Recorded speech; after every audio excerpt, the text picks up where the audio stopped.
Yep, they screwed up. They really screwed up with Joe Smith, man. This guy was on a roll. First round knockout against Fanfara in a big upset. And then he ends Bernard Hopper's career, knocks him out the ring.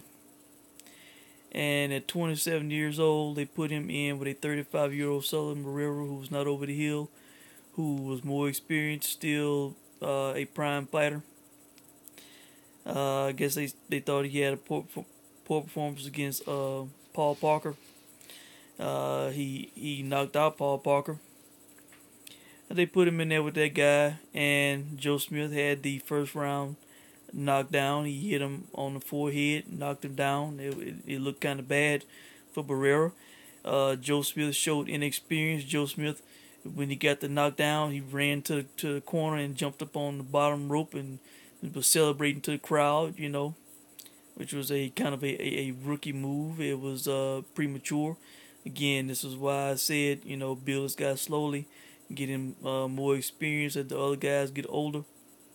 He could have fought a faded Pascal, possibly got a stoppage against him in Canada, and got more experience, and then keep building him slowly. Why put him in with Sullivan Barrera, man? He won that round, and he lost all the other ones. He lost 9 straight rounds. Once he took that devastating uppercut, he took 2 devastating uppercuts in the fight. The first one happened somewhere between rounds 2 through 4. I can't remember when. But once he ate that uppercut, man, fight was never the same. Joe Smith needs to, if he wants to be a serious, world championship level boxer, he needs to let go of the day job and be a boxer full time, man. He does. He just being a construction worker and boxing, splitting them both, that's not the way to go, man. So, and Joe Smith, I highly doubt he will leave his corner. But, his corner, man, the only advice they had for Joe Smith was, go knock him out, Joe. Think about your family, Joe. Think about your daughter. You want to give her a better life, Joe. You want to quit your job, Joe. Go out there and knock this guy out, Joe.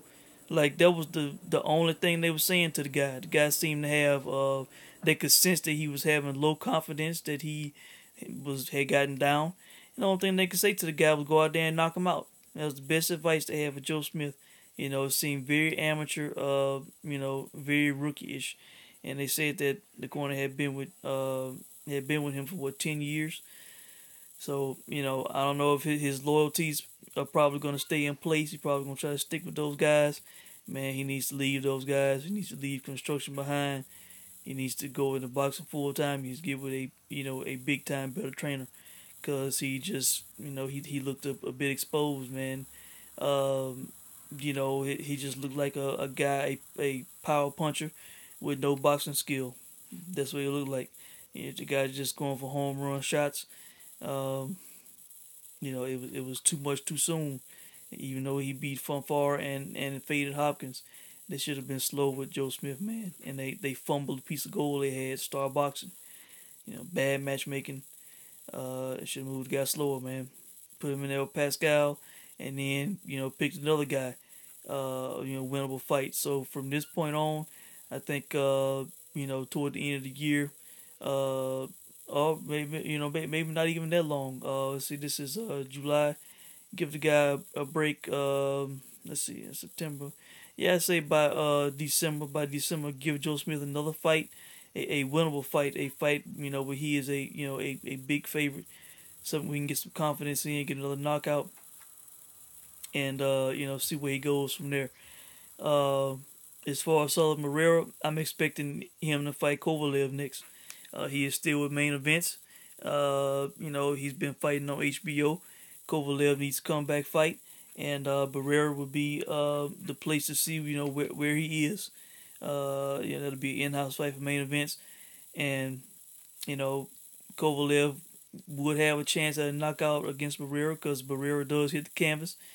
But if he looks the way he looked against Ward, man, he could lose. So I see it as being an interesting fight, and hopefully that will be next. I'm assuming that will be before the end of the year.